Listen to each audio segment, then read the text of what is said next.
ইসলাম বিদ্বেষী নাস্তিক সহ অমুসলিম যারা আছে, যারা ইসলামকে ঘৃণা করে, তারা সবসময় একটা কথা বলার চেষ্টা করে যে ইসলাম একটা সেকেলে ধর্ম, 1400 বছর আগের ধর্ম এবং এটা একটা আউটডেটেড ব্যাকডেটেড একটা ধর্ম। যদি বর্তমান সময়ে উন্নতি করতে হয় তাহলে ইসলাম যদি আপনি ব্যক্তি জীবনে বা রাষ্ট্র ব্যবস্থায় প্রতিষ্ঠিত করেন তাহলে এটা নাকি পসিবল না, আপনার দেশ তো আগাবে না বরং পিছিয়ে যাবে। অথচ আল্লাহ তাআলা কোরআন শরীফের সূরা আলে ইমরানের 85 নম্বর আয়াতে বলছেন যে কোনো ব্যক্তি যদি ইসলাম ব্যতীত অন্য কোনো পন্থা অবলম্বন করে তাহলে সেই পদ্ধতি তার থেকে গ্রহণ করা হবে না এবং সে অবশ্যই ক্ষতিগ্রস্তদের সামিল হবে। মিনিং, আপনি যদি ইসলাম ব্যতি রেখে অন্য কোনো ব্যবস্থায় উন্নতি খোঁজার চেষ্টা করেন, আপনি কোনোদিনও উন্নতি হবেন না, বরং আপনি ক্ষতিগ্রস্তদের সামিল হবেন। হয়তো দেখতে আপনার অনেক টাকা হইলো, অনেক বাড়ি হইলো, কিন্তু দেখা গেল যে আপনার ব্যক্তিগত জীবনে আসলে অনেক বড় বিপর্যয় নেমে আসছে শুধুমাত্র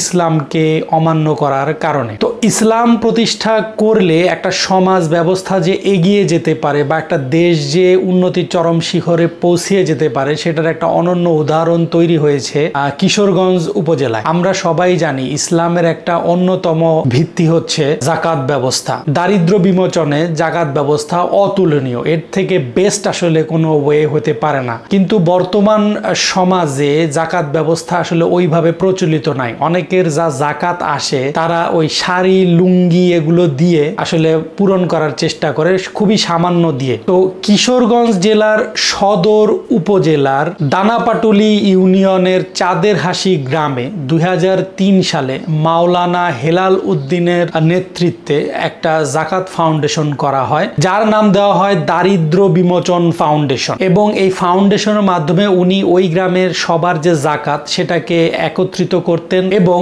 ওই যাকাতের টাকা সবাইকে বিলি না করে পার্টিকুলারলি একজন একজন করে দিয়ে তাদেরকে অভাবমুক্ত করার চেষ্টা করেন। এভাবে প্রায় 80 জনকে উনি ঘর তৈরি করে দেন এই পর্যন্ত এবং অনেককে ছাগল পালন এমনকি অটোরিকশা কিনে দিয়েছেন স্বাবলম্বী হওয়ার জন্য। এখন বর্তমানে 2024 সালে এসে ওই গ্রামে যাকাত এবং ফিতরা নেওয়ার মতো কোনো লোক আসলে অবশিষ্ট নাই। তো ইসলাম যে একটা বাস্তবিক ধর্ম, একটা প্র্যাকটিক্যাল রিলিজন, এটা আবারও প্রমাণ হলো।